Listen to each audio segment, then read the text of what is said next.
And just because you say I never do it, we'll do it. And it was neither of our drivers, but Brad gets second, William Byron gets third, Larson fourth, and Mr. Eric Jones in fifth, getting a top five, probably the first one for Legacy Motor Club this year. But after this, Byron locks himself in on points. And Logano was the first one under the cut line. He was 13 points below. So any other thoughts on the ending of Talladega? Yeah, no, I mean, of course you bring up the top five now. You've done it every week since I gave you shit for it.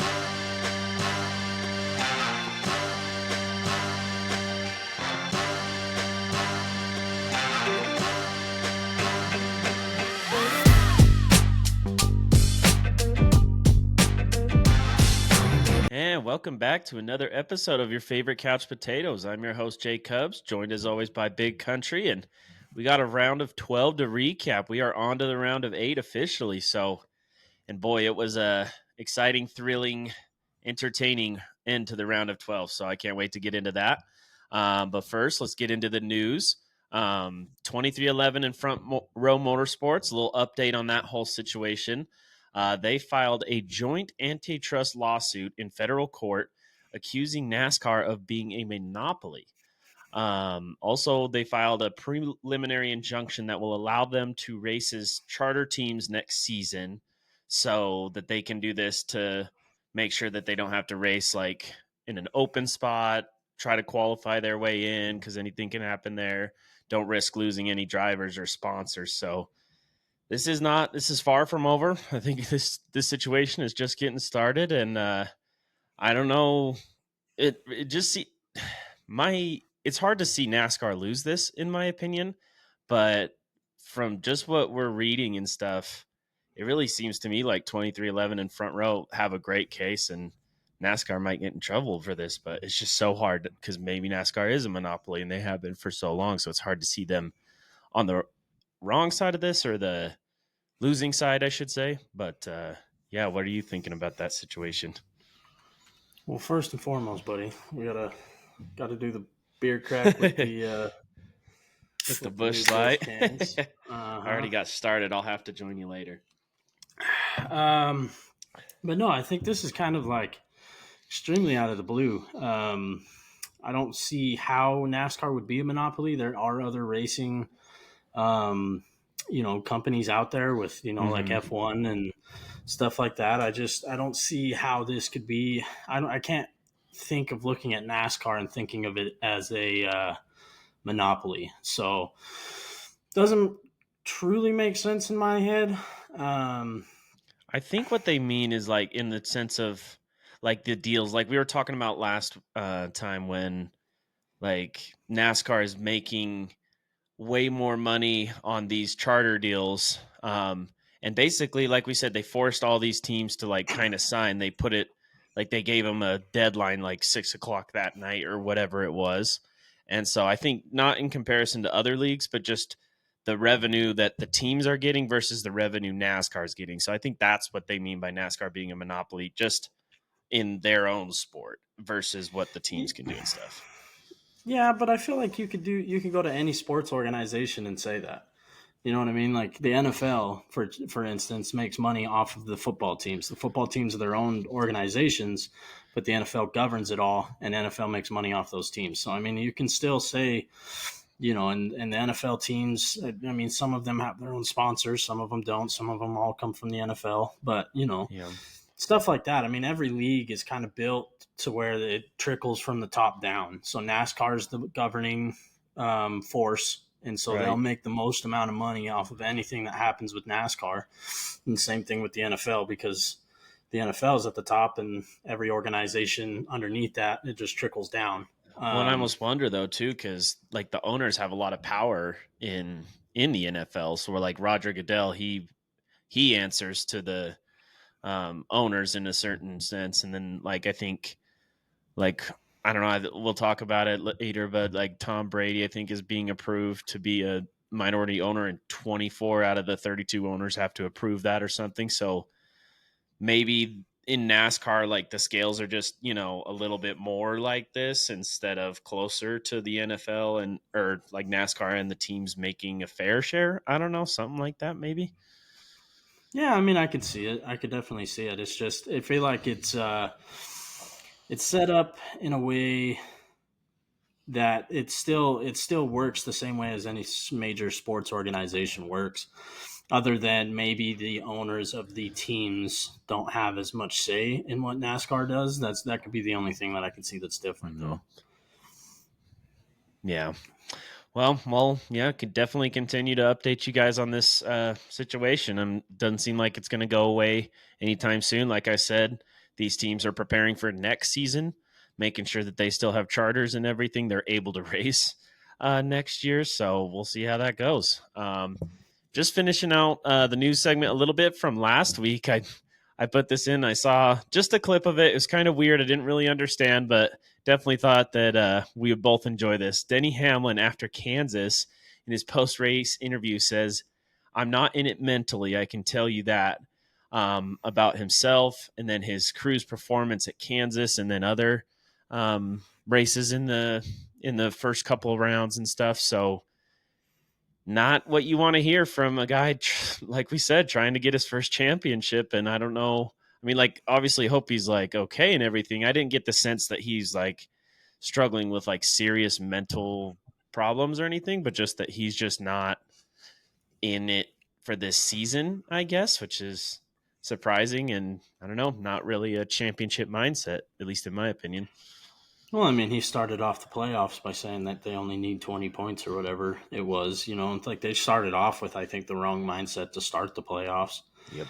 Um, but then, like you said, definitely not a championship mindset. But this is a guy that has been in NASCAR for how long?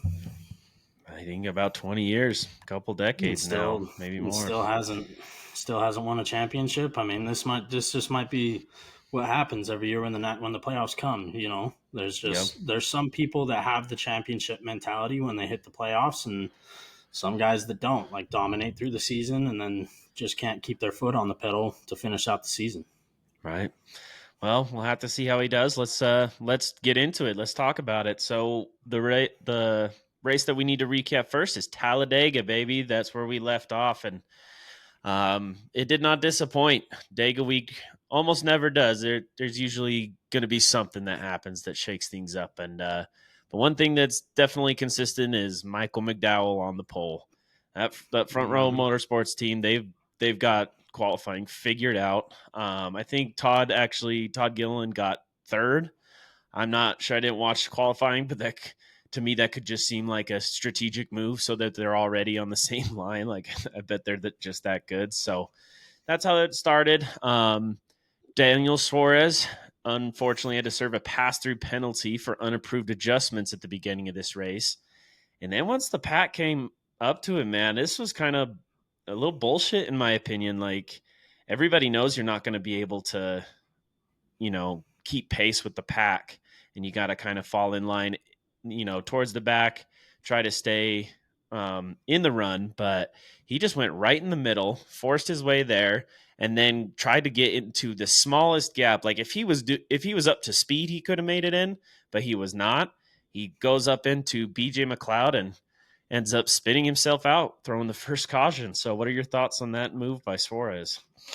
Well, I just think it's a stupid move, and it just shows the inexperience with the playoffs, in Mm-hmm. my opinion. I mean, he's a playoff driver, and you don't ever want to fall a lap down in the playoffs, and that's what was about to happen.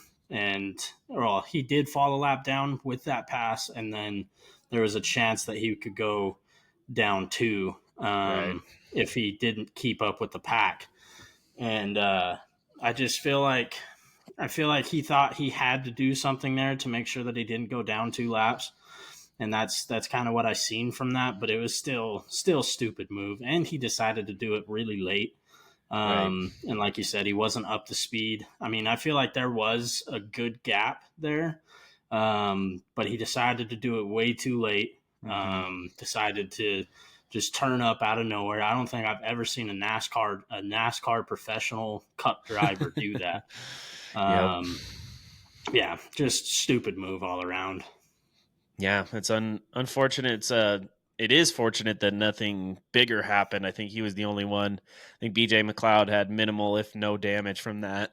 He was the only one involved. It's lucky that it wasn't anything more. So, moving on after that, once we got back green, this was some of the weirdest racing I've seen. I haven't quite seen it this organized. I know they're getting more and more, but they started running four wide, just like in sync, just laps, laps, laps all around the track. And I've seen them do it three wide, haven't quite seen four wide, but it's impressive what these drivers can do and just run those laps. Nothing crazy was happening. There weren't many passes and stuff. We just had four lines that all had energy and we're keeping up with each other. But then to end it off, Chris Buescher uses a good run to get the stage one win on the outside, make the pass right before the start finish line, and takes the stage win. Moving on into stage two, we had another Martin Truex Jr.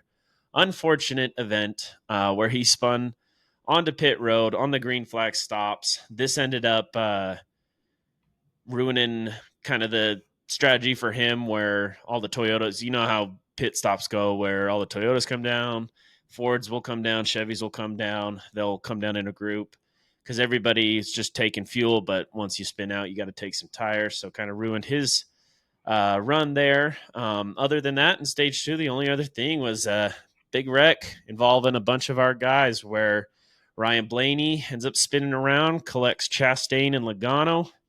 On this wreck, Bowman just kind of gave Blaney it wasn't really Bowman's fault. I wouldn't say it's just the push wasn't really expected. He had a really good run, just got him loose, missed Kyle Busch by just an inch. I liked that Chastain and Busch actually tried to make a run to get up there for stage two and possibly try and win it and stuff. So fortunately got your guy in the process and my guy narrowly avoided it. So that's what we have to say about that. There it is. At least there's some highlight that Kyle Busch is doing. But no, I think this is Dega. You know what I mean? This stuff happens at Dega all the time. I feel like sometimes the car gives just a good enough push, and then the run just dies behind him. And then all of a sudden the run picks back up, and that first driver is just not ready for the bump, especially from all the speed coming from the line. And yeah, just collects Chastain. Just another great race for Chastain this year. At least he does have a win, though. That's more than we can say for some drivers. Yep, it is. It is a lot more. But then, so we get into stage three after that. And this was actually kind of the stage that was the most calm until the very end, and nothing much really happened until about 5 to go. And that's when the big one happened. Kind of same exact thing as what happened in stage two with Blaney, just that bottom row getting stacked up. Cindric was out on his own, gets that push, gets loose, causes the big one. I think that they said 28 cars or something were involved in that one. So there's the big one at Dega. And then we get into the last lap, and at least he tried. At least he tried. But I don't understand how nobody decided to come out with him. But Kyle Busch made a move, which I've been frustrated. I'm pretty sure multiple times this year on this podcast talking about how, he hasn't tried to do anything to put himself in position to win some of these races. He did this time. He was, I think he was third in line when he made the move, and nobody followed him on the last lap. Just literally nobody. So he fell back to the back of the pack. So yay. Well, thanks guys. I'm pretty sure the script said you were supposed to help out the old man and give him a win this season. But I guess Eric Jones and others behind him didn't get that message.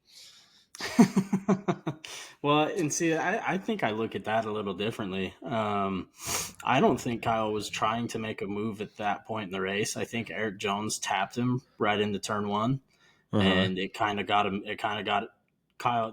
This is what I seen. I didn't see Kyle try to make a move. I saw Eric tap him, and then it kind of pushed him out of line is what I saw coming into turn one. I just don't think Hmm. that Kyle was ready for the tap from Eric Jones, and it kind of just pushed him out of the run of the grouping, and that's kind of what I seen there.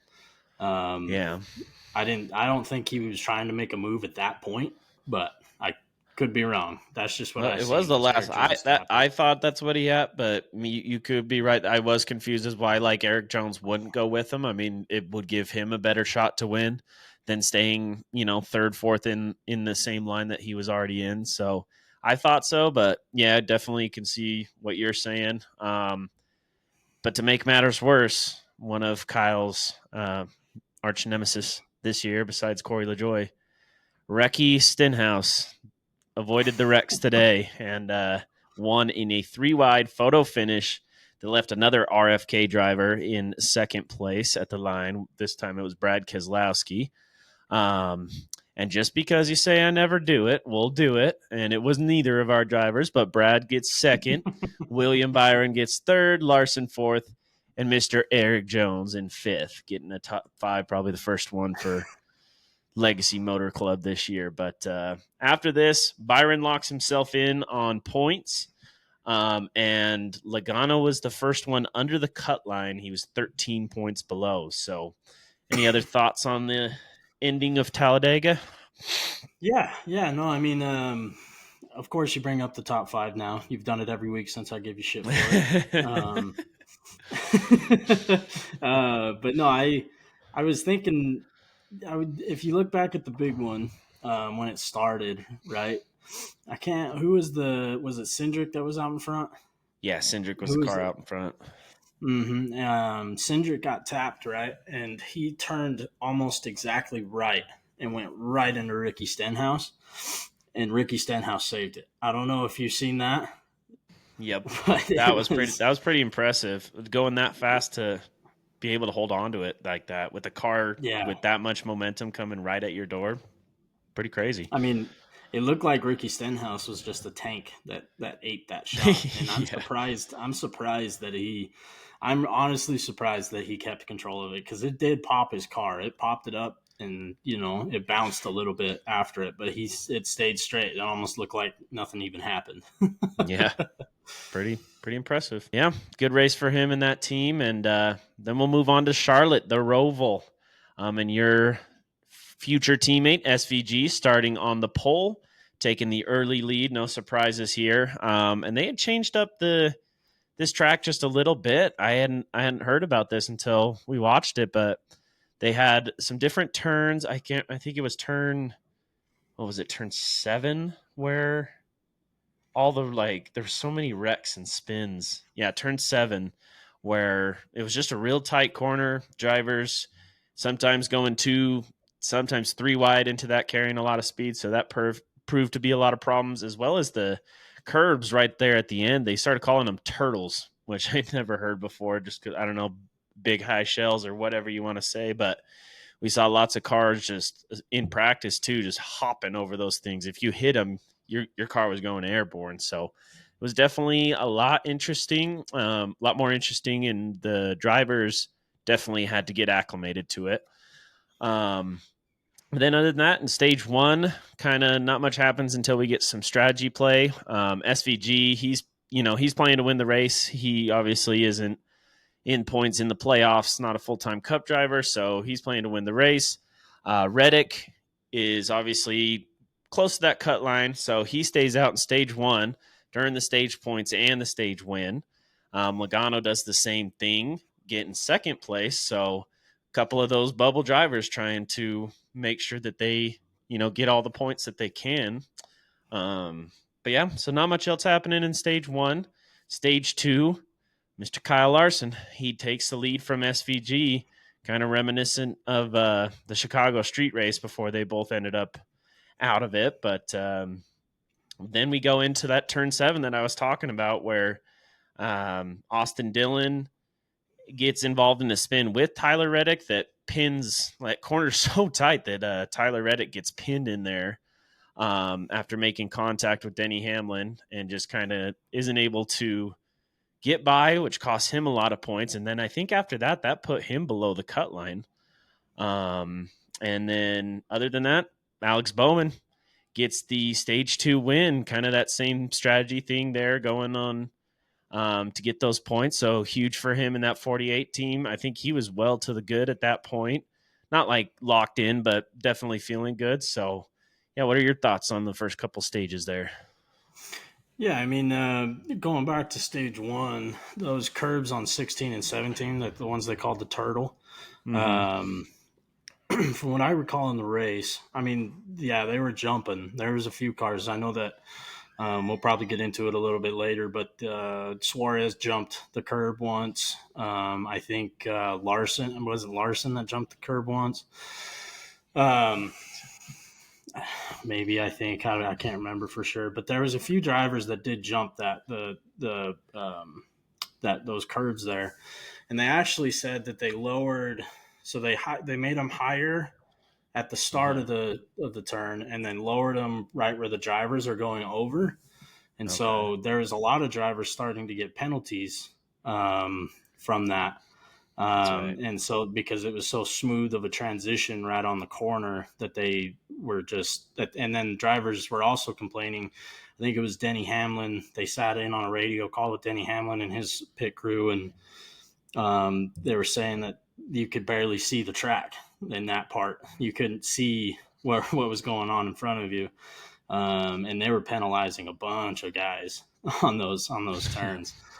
Um, but yeah, then going into stage two, that turn seven, man, that really ate some people up, and Mm-hmm. and like you said, with Tyler Reddick spinning out there, definitely cost him a lot of points. But I think that stage one win is what kind of kept him on the bubble there towards Yep. the end of stage two.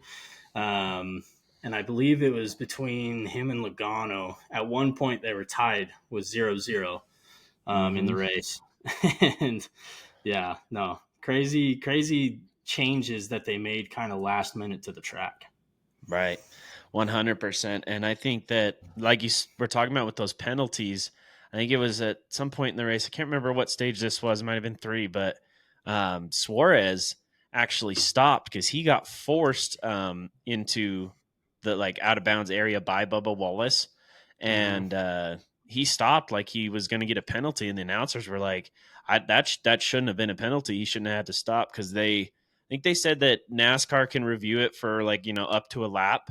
And if they determine that you were forced there, then you don't get a penalty or anything like that. So, but I think it was just kind of a confusing situation for these drivers and not being familiar with the track and kind of the rules. So that's why I think Suarez ended up um, stopping right there, which is unfortunate. And then I think I did hear an interview with Kyle Busch after practice, and he had mentioned, he quoted, I think, Truex talking about when you went over those bumps and stuff, it felt like you were getting a concussion, like your head just got rattled around in there, like it was so aggressive. And Kyle like echoed those sentiments about those bumps and everything like that. So very, very crazy. Interesting that like NASCAR would do that kind of. I mean, feeling like so last minute, we could be out of the loop here, but it also seemed like the drivers were out of the loop. So I'm not really Well, too sure about that. the announcers were saying that they changed the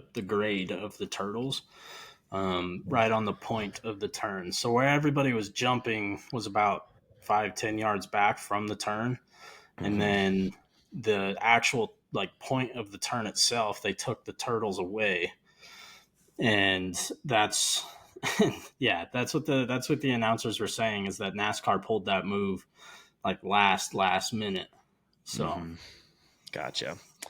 All right, well, let's get into stage 3, and that's where a lot of strategy came into play. We had some cars staying out, and then Kyle Larson was the first car with freshest tires.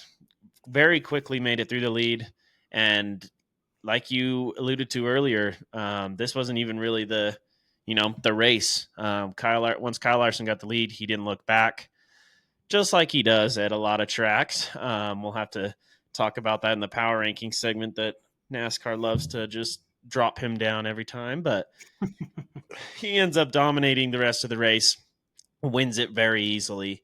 But the real story was between, like you said, Reddick and Logano. Like you said, I think it was at this point in the race when they ended up being tied 0-0, and Reddick was one of those guys that had fresher tires, ended up making his way through the field, and I think it was 9 laps to go once he finally got a positive margin over Logano, and ended up getting into the round of 8. So the drivers that we had getting into the round of 8, like we had talked about, me and you picked the same guys. So Kyle Larson, Bell, Reddick, Byron, Blaney, Hamlin, Elliott, and then we both picked Logano, but Bowman ended up getting in at the end of this race, but not so fast.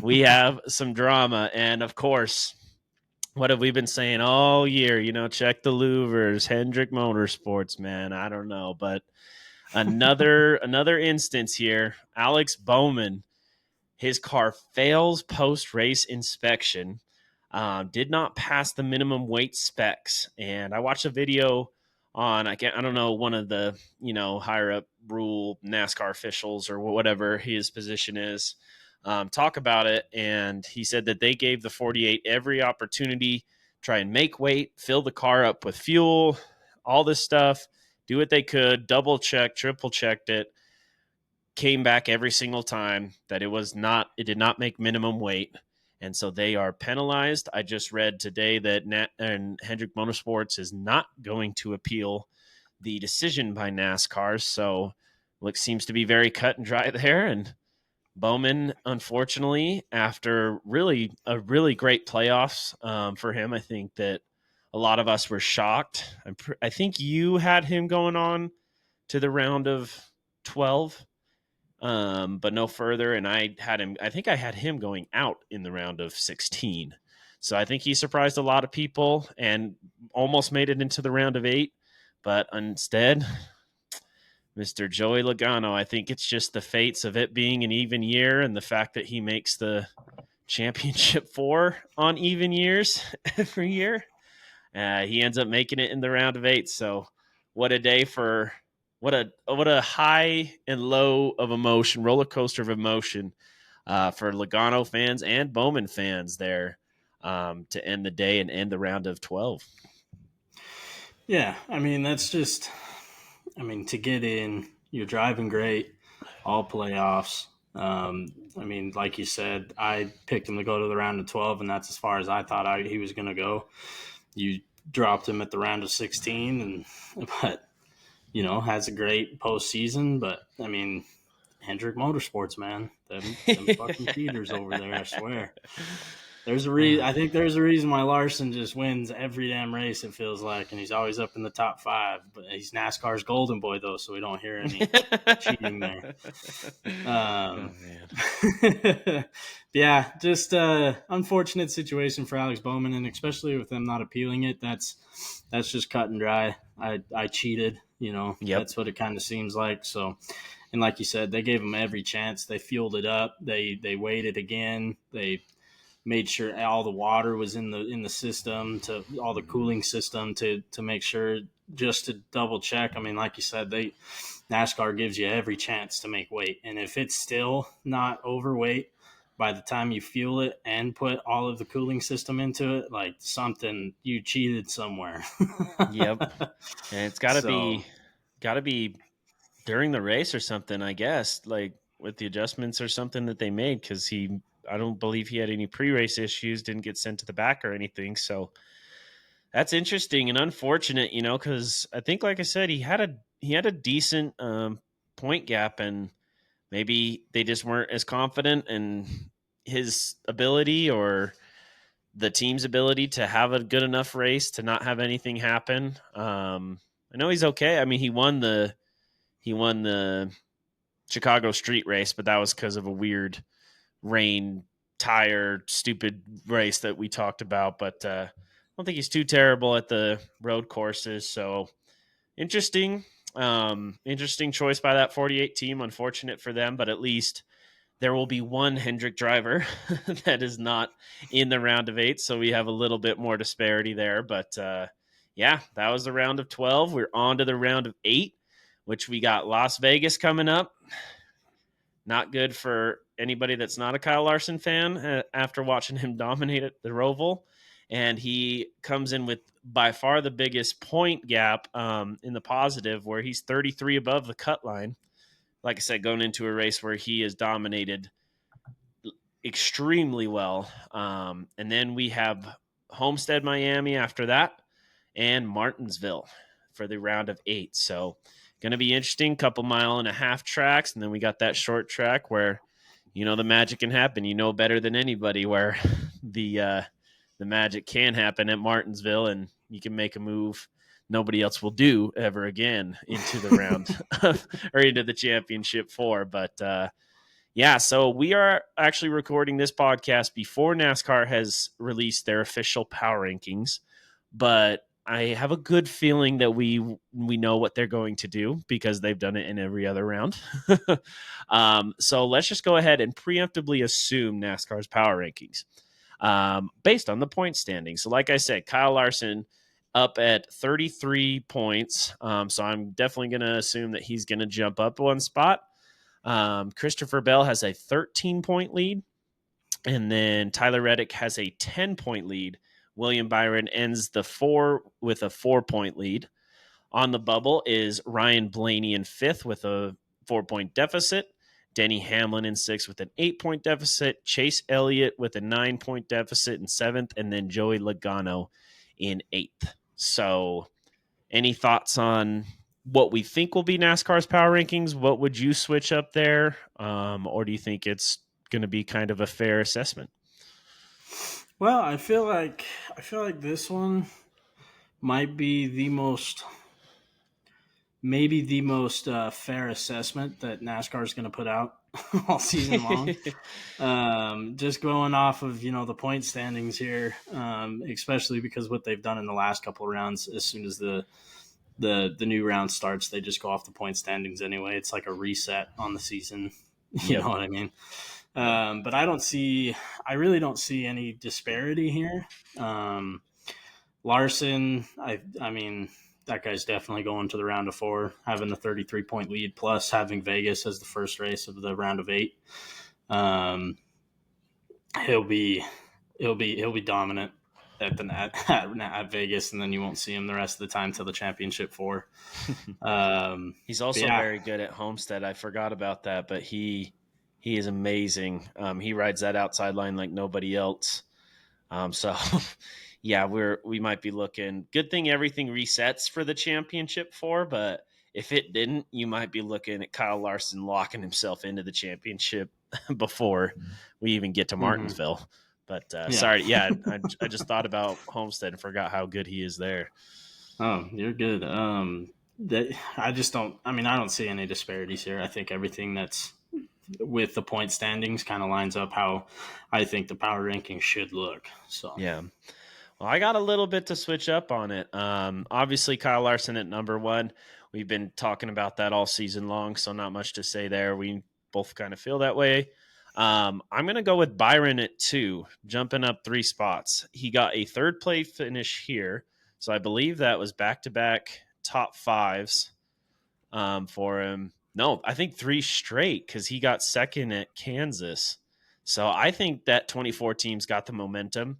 And he's also very good at Las Vegas. Not as good as Kyle Larson, but I want to say that he was in that. I can't remember that streak the last time we were there when we were looking at it or when we were watching the spring race, but it was like, what was it, 8 straight or 6 straight races that a Hendrick driver has won. And I think Bowman's in there once and Byron's in there once or twice, and then Larson's the other ones. So I think that'll be a good race for Byron, and I think he's hitting his stride right now. He was the first driver to lock himself in, so I think that 24 team's got a lot of momentum, so I'm going to put him up there. And then I'll have Christopher Bell at 3rd. Same kind of thing. He finished 2nd in this race and had a 6th place finish at Talladega, so I think he's riding the momentum streak as well. And then I'm going to drop, so that's dropping him 1 spot from last week. I'm going to drop Tyler Reddick down to 4. So I think we got the same. I got the 4-point leaders. Yeah, the ones that are to the good right now, just in a little bit different order. And then for the other ones, I actually will exactly follow the points. I think it's kind of fair. Ryan Blaney at 5th, Denny Hamlin at 6th, Chase Elliott at 7, and Logano at 8. I feel like Chase Elliott and Logano, I want to say, are just a titch below the rest of the drivers. I would say that they're going to have the hardest road to the championship unless they can find a way to win one of these races. I think the other 6 definitely have a good shot. Yeah, no, I can definitely see that with, and we'll get to it a little later, but we made our, what is it called? The NASCAR Playoff Grid Challenge. Mm-hmm. We made our picks for that. We'll get to it here in a little bit, but, I think there will be some surprises, especially with Ryan Blaney, Denny Hamlin. Like you said, I don't think that Chase Elliott and Joey Logano really have what it takes to get to the championship for. So I like them there down at the bottom. Yeah. All right. Awesome. Back-to-back weeks. Feeling pretty good about my power rankings. I love it. Yeah, like you said, let's get into that playoff grid. So what we talked about last week, we both had the same 8, which ended up being exactly right with the whole Alex Bowman drama news. If not, we would have both had Logano wrong. Yep, we knew. Called it. I knew it was coming. I saw the script. We knew Bowman was going to find a way to fuck it up. But yeah, and then to mention, so Bowman obviously eliminated, and then the other guys that we anticipated, Suarez, Cindric, and why am I forgetting the last one? Who else just got eliminated? Briscoe. Thank you. The beer crack reminded me. So there you go. So speaking of that, let's get into our championship 4 picks. Nope. Unfortunately not. That would be pretty cool. But who do you got for your championship 4? I'm going to really mix it up here and pick Kyle Larson. Wow. Wow. I feel like that one's a pretty big given. Lock of the picks for sure. Yeah. And then I'm going to go ahead and pick Christopher Bell. So I'm going to pick the 1-2 in the point standings. And then I'm going to flip it up a little bit. And I know I've said some stuff about Ryan Blaney before, not thinking that he has the chance with this year with the championship. I think that he's got the talent to make it there. I just don't think that he's going to win it this year. I think this is Larson's year all the way through, but we'll get to that a little later. Yeah, so I'll take Ryan Blaney. And then I was talking shit on him earlier in the podcast. I think that he might be able to flip it around. After coming out and saying, like, I'm not in the correct mindset, I think he might be able to come back and flip it around, change out his mindset. I'm going to go with Denny Hamlin there for the championship 4. Wow. Couple of surprising picks from you there. Like you said, Ryan Blaney, all the shit talk we've given him, and definitely Denny Hamlin. Surprised you would do such a thing. I feel like that would go against every fiber of your being, but surprise from you. Well, let's get into mine. I got Kyle Larson and Christopher Bell as well. Whoa, what a rhyme there. It rhymed so well I almost couldn't get it out. But yeah, I got Kyle Larson and Bell. I think that, like you said, Kyle Larson's the lock. Bell is pretty close to him. I think that it's been a great year for him. 3 wins on the season. I know he's had points where he's had some rough patches, but looking at the races and just the fact that he's been probably the best Joe Gibbs racer this season, I feel confident in that team making it there. Then I'm going to switch it up on you. I'm going to go with William Byron in there as well. Like I mentioned in my power rankings, I think that team's riding a lot of momentum right now. Vegas, I think, will be very good for them, have a chance to get a lot of points there. Same thing with Homestead, and I'm pretty sure he's this year's winner at Martinsville. So good track for him. So I see a lot of success for that 24 team. And then a guy that I've kind of been backing all year, Tyler Reddick. I think that it wasn't the round of 12 that he would have liked, but he did enough to make it in. And I watched it before when Kyle Busch won his first championship. He was the guy that was like the last guy in on each round. He barely made it, barely made it, barely made it, barely made it to the championship. But then once you get there, dominates. So I think that Reddick has a shot for that. So those are going to be my championship four. And yeah, just going into that, not much else for me. I'm excited to see these are more traditional kind of races. We've had a Charlotte Roval, we had Watkins Glen, couple super speedways in the first couple rounds. Now we're getting to more of the mile and a half and short tracks. So I'm excited. It's kind of my favorite kind of racing. So I'm excited for this round of 8, except for maybe Vegas, because Vegas just loves to be a boring race every year, especially when Kyle Larson is dominating it. But yeah, the other tracks I'm very excited for, and excited to see who we actually do get into that championship for. Yeah, me too, man. I can't. It's going to be exciting. And I'm not surprised that you picked the guys that are in the point standings. Not surprised by any means there. Not going to toss it up at all. You're a main character type of dude, so I get it. Oh boy. This was tough. I will say that this is, I feel like, we thought that the round of 16 was going to be easy. Had a couple surprises there. Round of 12 was exactly how we predicted it. This championship 4 predictions, this is the hardest one for me. I think, like I said, though, I think I was debating between Reddick and Blaney. I felt pretty good about the other 3. It was a tough choice for me to pick Reddick over Blaney, especially because Reddick hasn't had as much momentum. But I'm going to stick with him. I think I've been, like I said, been a fan of him this year and kind of been in support of how strong that team has ran, and thinking that he was maybe the second best driver throughout the whole season. So, and I know that Michael Jordan got that in his DNA, right? Got the winning DNA. And it looks like even though Tyler Reddick's a full 1.5 feet shorter than him, he's got all of his backing. And you never know. It seems like Hamlin wants to win more as an owner than a driver. So maybe that'll also help out Reddick too. Why? Why do we always got to just throw Reddick right under the bus? I mean, he fits underneath the bus, but I just. That's why it's just a perfect fit. Yeah, I mean, no other comment, man. This is going to be exciting. It's going to be an exciting finish to the season, and we'll have to see how this round of 8 goes.